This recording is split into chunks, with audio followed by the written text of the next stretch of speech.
Estamos en Memoria 50, un programa sobre la historia de la Universidad Autónoma de Chiapas. Han desfilado por este programa distintos profesionales procedentes de las diferentes unidades académicas de la universidad. El propósito es encontrar en la entrevista, en la conversación, en el encuentro que tenemos con los egresados, datos históricos sobre las instituciones. Toca hoy en día y por supuesto estamos muy contentos de recibir a Katia Alejandra González. Hola Katia, ¿cómo estás? Hola, mucho gusto, doctor. Muy bien, muy bien.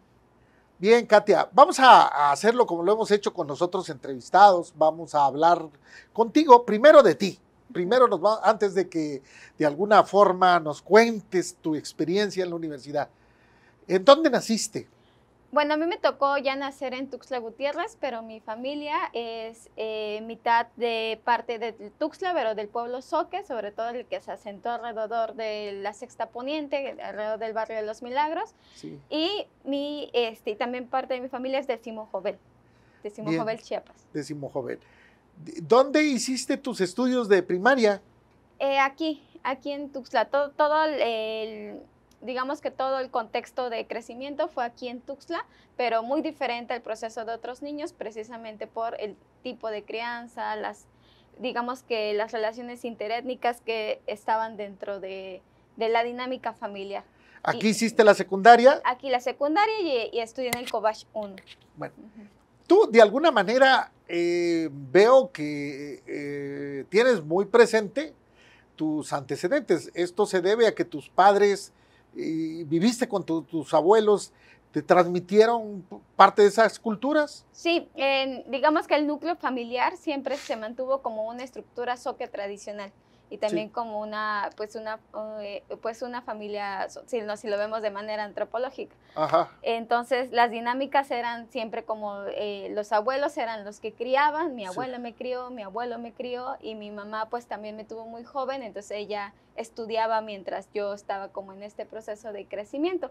Entonces, siempre acompañé a mi abuela y a mi bisabuela, que era comedera zoque tradicional, a las fiestas y pues a mi abuelo a las dinámicas de acompañarlo de ir al mercado, estar presente como en todas las amistades y relaciones que habían alrededor del barrio. El barrio donde crecí, que es el barrio de Los Milagros, es un barrio donde se ha asentado mucha comunidad tzotzil, porque está el mercadito de la Segunda Poniente al lado. Entonces hay tzotziles de Chenaló, tzotziles de Sinacantán, pues de Simojovel y pues el pueblo zoque que siempre ha estado históricamente ahí. ¿Cómo llegas a la UNACH?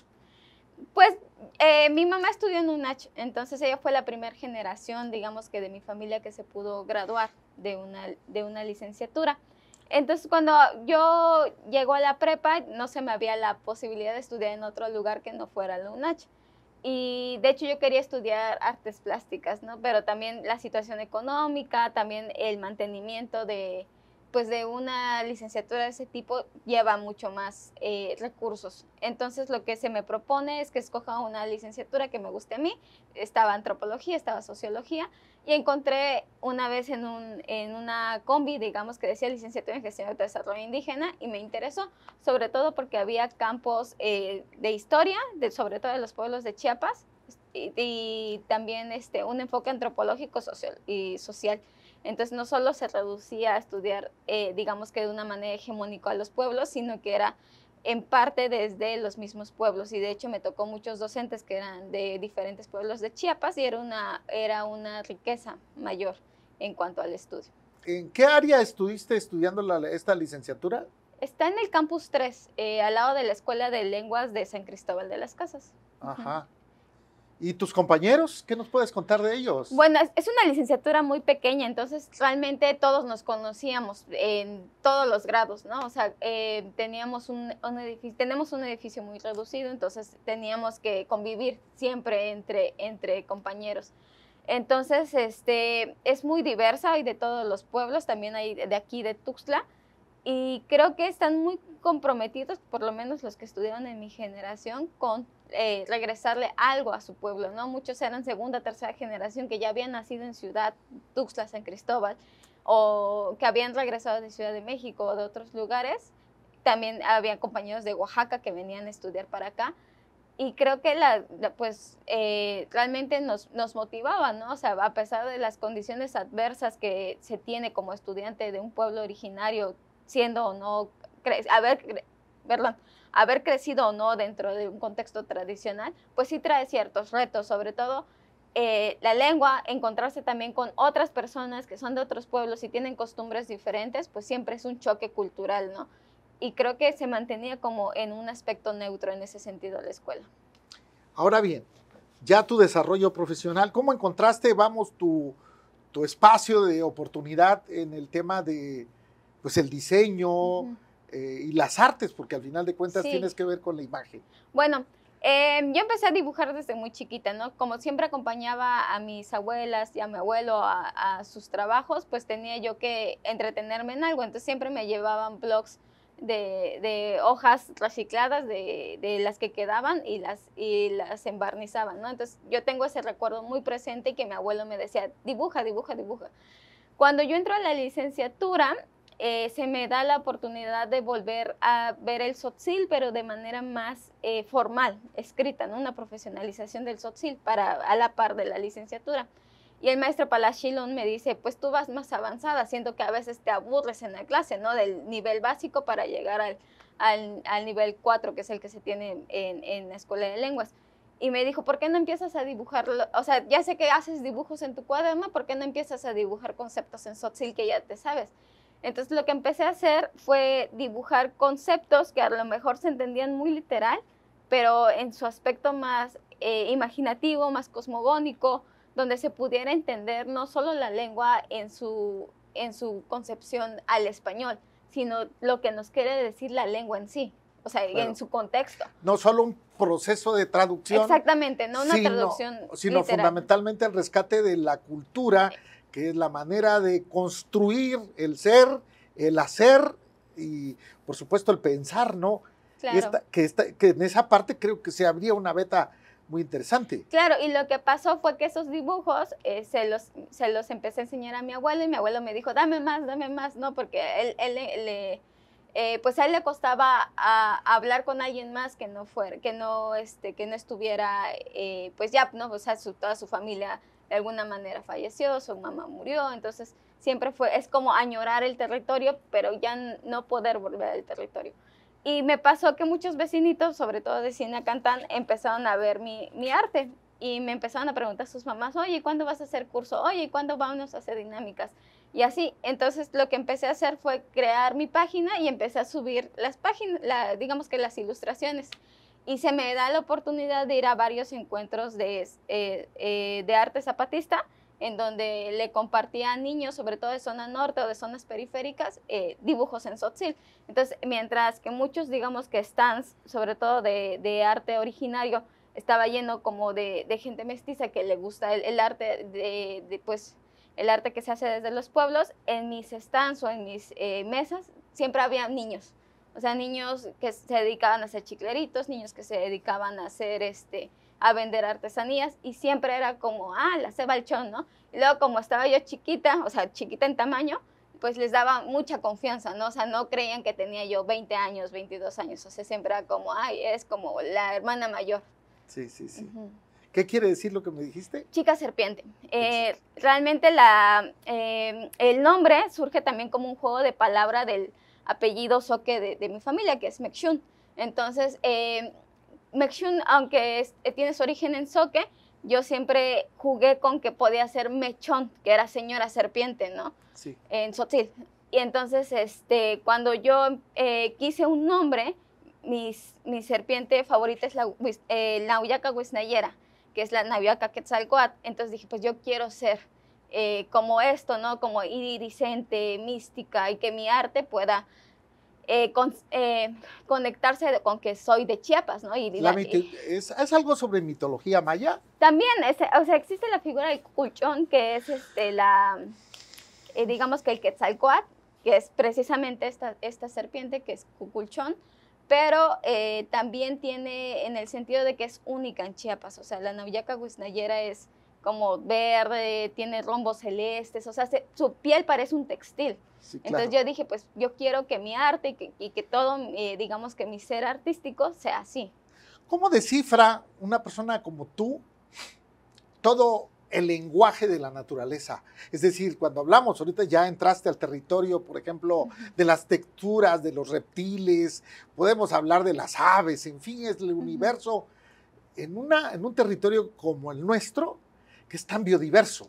Yo creo que consiste mucho en la observación y en la exploración. O sea, yo me acuerdo con mis abuelitos levantarme a las 5 de la mañana y que me decían los domingos, oye, vámonos caminando a Cañahueca o vámonos caminando a Convivencia, ¿no? Al jardín botánico. Entonces nos íbamos pues todo desde el centro hasta allá y siempre observé los árboles, ¿no? O sea, ir a estos espacios me encantaba porque las hojas tenían muchas formas, las flores tenían muchos olores, muchas texturas.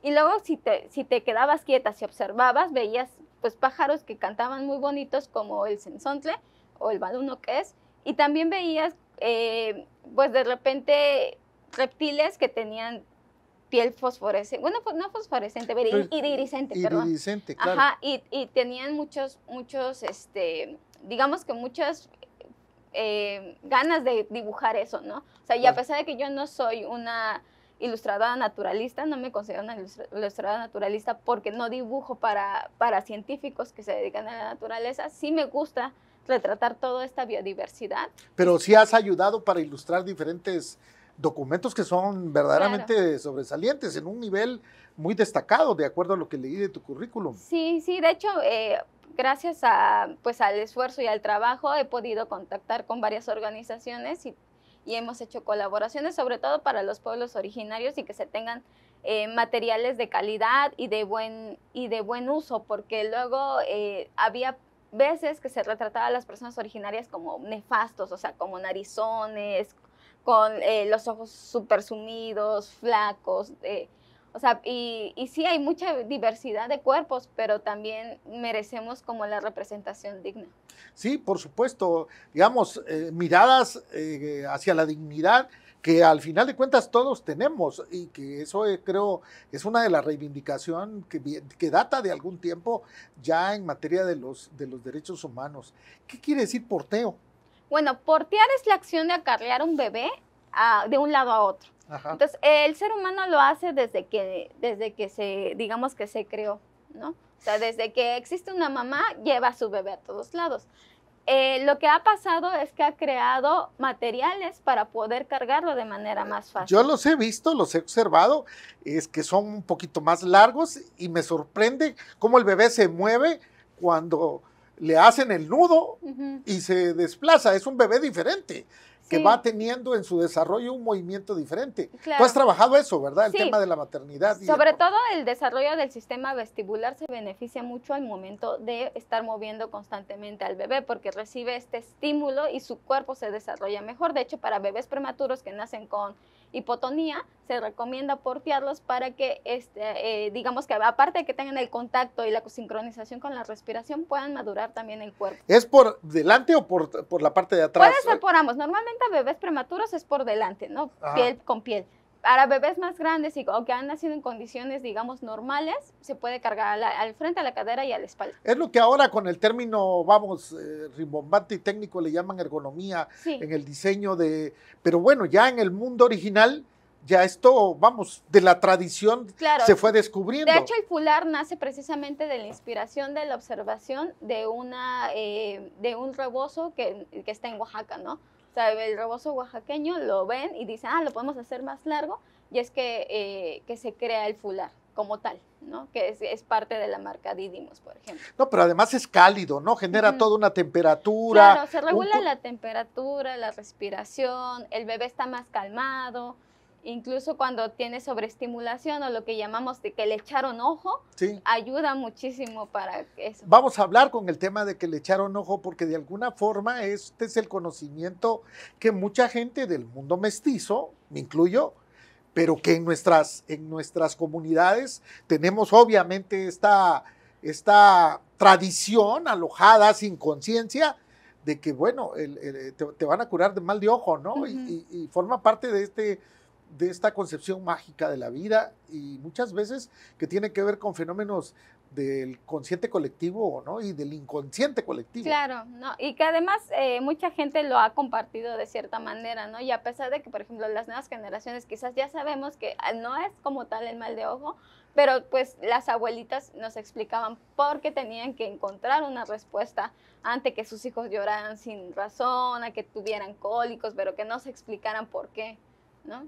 Pero también asociado a otro tema, ¿no? Sí. De que es esta suerte del porteo también tiene una como familiaridad con el contacto que se ha perdido. Sí, claro. La cercanía con el otro, ¿no? Claro, de hecho, en situaciones de desnutrición extrema o situaciones de pobreza extrema, el porteo permite que la madre pueda alimentar constantemente a su bebé, a pesar de que a lo mejor ella no pueda comer del todo, ¿no? O sea, realmente es, o sea, no es por romantizarlo, pero el porteo sí ayuda y auxilia en situaciones de crisis emocional, crisis económica y también crisis global de violencia y desplazamiento, porque la mayoría digamos que mujeres que se desplazan de territorios violentos siempre están porteando porque de alguna manera el textil protege al bebé y al estar cerca de su mamá. ¿Qué tanto se concibe como la prolongación del embarazo en términos de maternidad? Vamos, en sentido figurado. En el porteo occidental se considera que se tienen 9 meses dentro del vientre y 9 meses fuera, que es la exterogestación, el periodo de exterogestación. Sin embargo, este periodo en los pueblos originarios es diferente. Normalmente se concibe al bebé como un adicional de la mamá, o sea, siempre está ahí, ¿no? O sea, en su ser, digamos que mamífero, ¿no? Siempre está ahí. En el porteo occidental se busca retomar este contacto que se ha perdido en la ciudad para volver a tener al bebé cerca. Entonces, ambas opciones lo que siempre buscan es contacto. Es la posibilidad de un concepto de psicología de la maternidad nuevo, ¿no? Sí. E incluso el concepto mismo de la maternidad. Yo te quiero preguntar algo en relación a tu tema. ¿Cómo la UNACH te sirvió como una posibilidad para el ser hoy la profesional tan especializada y con un universo tan amplio de cultura? Porque claro, culturalmente tú has abrevado de diferentes expresiones. Sí. Claro, yo creo que parte de la formación teórica y práctica que hubo dentro de la licenciatura me permitió no solo tener, digamos que las bases para la creación de proyectos, en este caso el proyecto textil de porteo, sino también de la investigación, de no quedarme nada más con la información que veía en internet, sino buscar con pensamiento crítico estas bases, no solo en las bibliotecas, no solo en la computadora, sino también dentro de los pueblos. O sea, ¿qué estaba pasando? Porque se preguntaba sobre traducciones de hitzil, que es la palabra que se utiliza para el tradicional, digamos, para el textil tradicional, pero lo traducían como rebozo, pero no era rebozo dentro de los pueblos, o sea, el rebozo tiene otra aceptación. Entonces, tener como estas bases de investigación participativa dentro de los pueblos me permitió retomar todo este concepto y bajarlo también a un lenguaje más coloquial para madres que estaban leyendo, pero que ya no tienen tiempo de leer, digamos que textos demasiado académicos, ¿no? Cómo hacer amigable este conocimiento. Vamos, simplificaste el discurso sin que perdiera su esencia y ahora has construido un discurso también de denuncia social. Vamos, porque como tú dijiste, la universidad te despertó el espíritu analítico, pero también el espíritu crítico, ¿no? Para puntualizar y poder ver la problemática que hay en torno a las comunidades, ¿no? Que históricamente fueron desplazadas hacia las montañas. Hoy estamos viendo un proceso de movilidad por la misma expansión demográfica, por las mismas condiciones. Hoy, de alguna manera, ya el territorio de las culturas indígenas ya no solamente están localizadas a la parte de los altos, ya encontramos en la Frailesca, ya encontramos en la Josta. Yo veo, por ejemplo, que en todo lo que se refiere a las cuestiones del comercio de verduras, hay una gran dinámica ahí al respecto, hay una suerte de cambio a partir del 94, ¿no? Claro, además de que fuimos tratados con respeto y con dignidad humana, también se da digamos que estos cambios de territorios físicos en donde solo se asentaban digamos que los pueblos originarios históricamente, a convertirse en territorios simbólicos, donde el territorio se lleva en el pensamiento, en la cosmovisión y en la crianza, ¿no? Tan es así que incluso existen municipios que están, localidades que están localizadas en municipios que están ubicados como extensión. Sí. Pero bueno, es realmente interesantísimo lo que hoy estás platicando, porque yo creo que cuando en el año de 1813, un clérigo español, en aquel entonces, porque eran hijos de criollos, fue a las Cortes de Cádiz. Precisamente una de las cosas que planteó en las Cortes de Cádiz en un documento histórico fue la creación, imagínate, hace 211 años, el 25 de mayo hizo años ese documento, 111 años, planteaba becas para indígenas dentro de lo que él planteaba como la creación de la universidad, que al final es el antecedente de esto. ¿Cómo lo ves tú ahora con tu oportunidad? ¿Tú qué le dirías a las comunidades que están por elegir las carreras en tu mensaje final a los... Sí, yo creo que es importante que estudien lo que a ellos les motiva y los que ellos quieran. Realmente hay condiciones socioeconómicas muy difíciles y sobre todo la permanencia en la universidad es muy compleja cuando no se tiene el apoyo de una red directa, pero siento que se pueden encontrar espacios donde quizás sea más amigable esta permanencia, sobre todo cuando hay becas a la excelencia o becas para digamos que no tener que pagar la inscripción semestral, ¿no? Creo que eso ayuda muchísimo a estudiantes de pueblos originarios. Y también cuando el material ya es digital, ¿no? Porque parte de la deserción es que no se puedan comprar libros o que no se puedan tener un equipo, digamos que digno para poder hacer las tareas y que hayan espacios físicos y virtuales donde se pueda acceder a esa información o se pueda trabajar con ese equipo, realmente pues motiva y ayuda a que no haya tanta deserción escolar.